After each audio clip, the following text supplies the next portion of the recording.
Most of the moves you make should threaten something or prepare to threaten something. They should either be an attack or a preparation for an attack, or defense or preparation for a defense, or the preparation of attaining a strategic goal. The threats must come, and they must come quickly. More than 3 moves is generally too long, too slow. This is a game between Anand and Alzate, and Anand is black here, and it's black to move. So let's take a moment and evaluate the position a little bit here. See what's attacking what, who's attacking whom. See that the knight is attacking the bishop, and that this bishop is attacking the knight. Let's look at some of the x-rays. We see that the queen is attacking this pawn here, and the bishop is also x-raying this pawn. So should the knight move, it would be checkmate here. So Anand sees this, and also this bishop can build pressure up on this pawn with a sacrificial check, perhaps. So he moves this pawn, advances this pawn forward, eliminating both threats. White responds by moving the rook here. Now let's evaluate this to see what threat it has created. So I would like you to evaluate this position, this move, and ask what is the threat. It's very simple, but pause the video. Okay, we see that this rook move now is attacking the knight. This knight was already attacked once by the bishop and defended once by the pawn, but now all of a sudden also now the queen is attacking the knight as well. So we have 3 pieces attacking the knight and only 1 defender.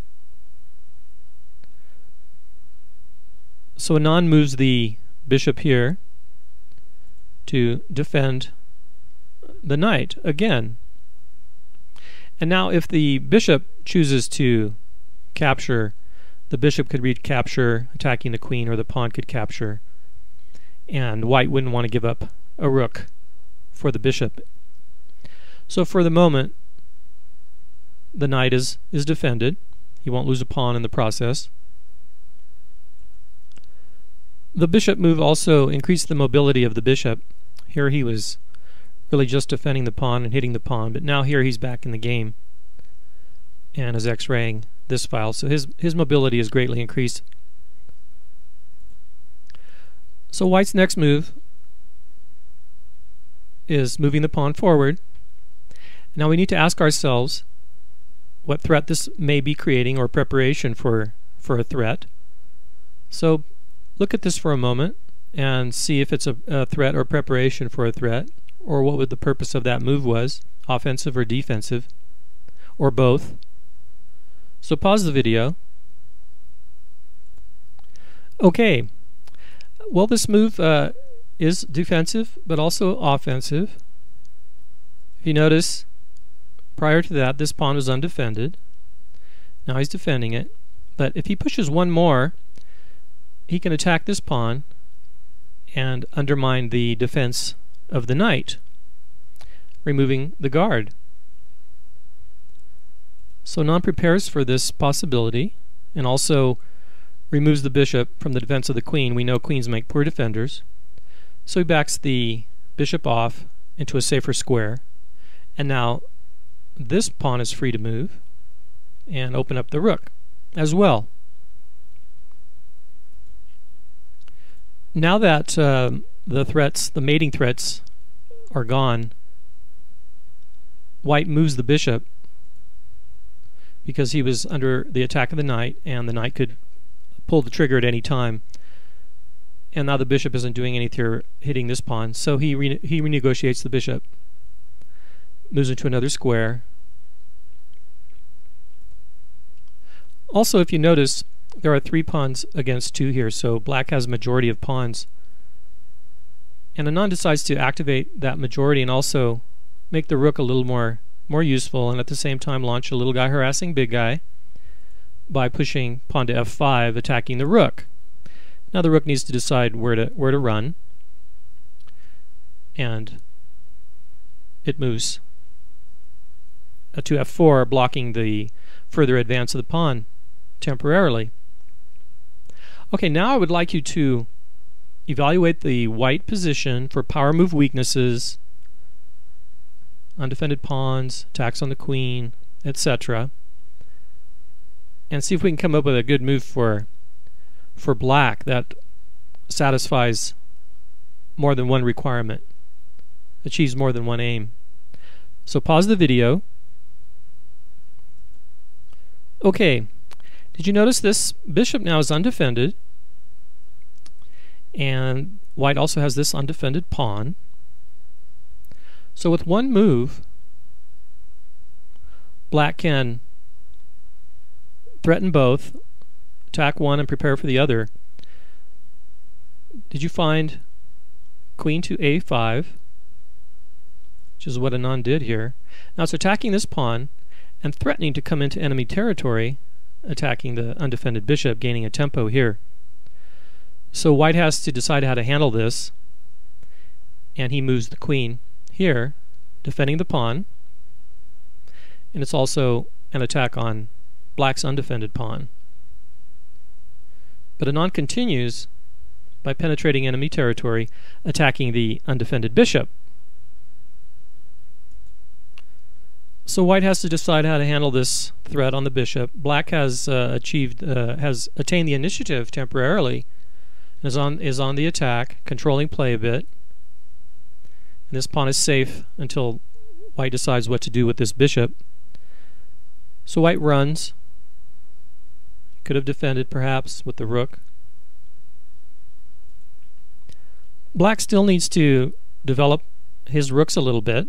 This rook is not doing much, and this rook is hitting its own pawn, and they would prefer to be on open files. When trying to decide what move to make, because often there are several possible moves that are reasonable, you should look for moves that maintain the initiative, that don't put you on the defensive. We'll see how Anand does this here. He has to be very careful. His queen is in enemy territory, surrounded by white pieces. Take a moment now and evaluate the possible power moves that black launched against white here.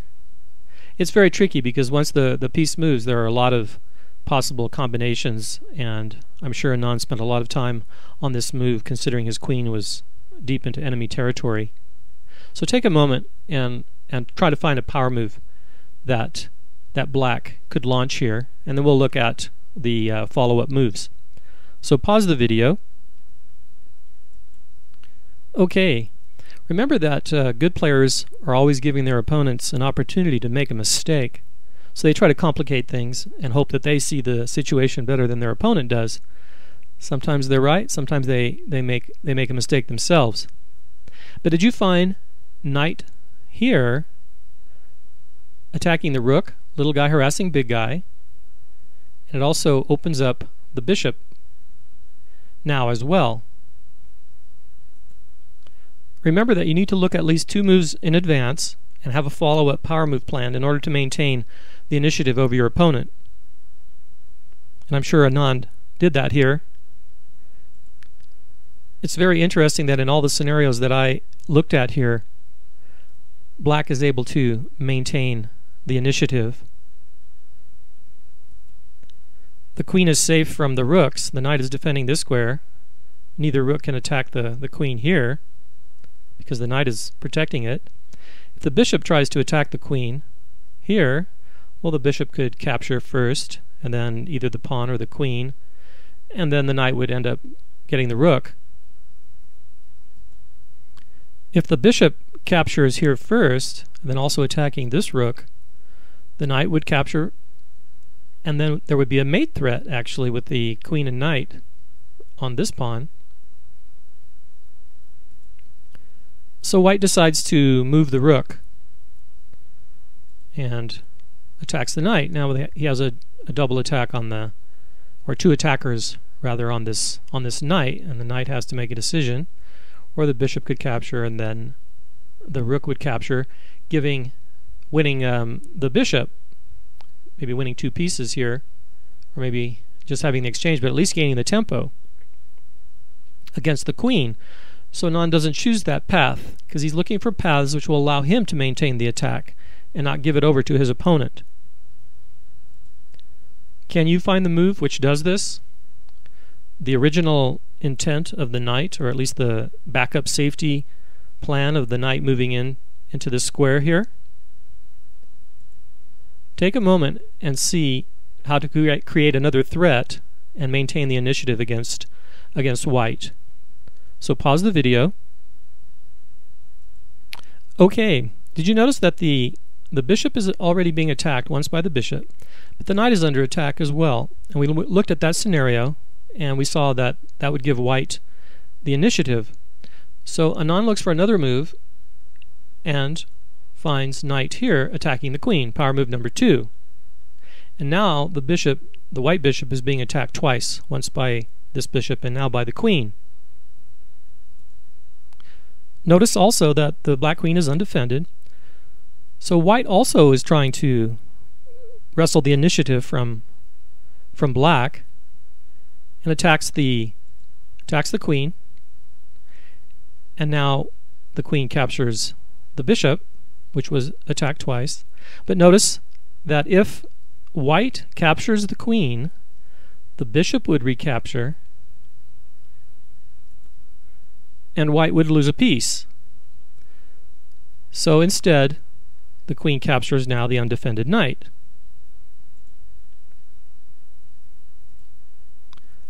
Black still has the initiative and is double attacking, or has 2 attackers on this pawn now. The bishop and the queen battery have been formed.